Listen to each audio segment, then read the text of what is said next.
చాలా ఇంప్రెసివ్గా అనిపించినాయి. Wow sir, caller రెడీగా ఉన్నారు మనతో మాట్లాడడానికి.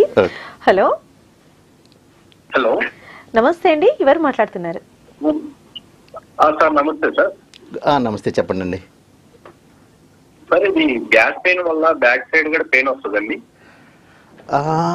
గ్యాస్ పెయిన్ అంటే it's difficult.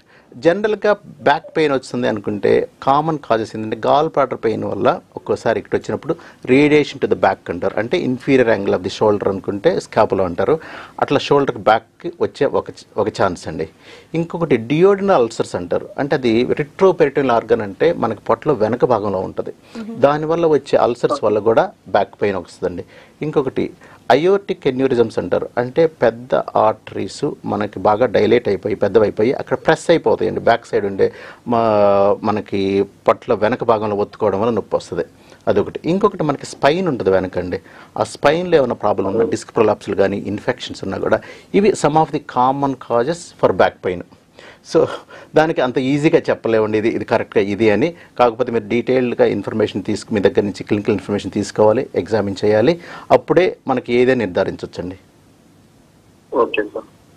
Okay, thank you so much అండి కాల్ చేసినందుకు. ఖచ్చితంగా ఫస్ట్ ఎగ్జామిన్ చేయించుకోండి.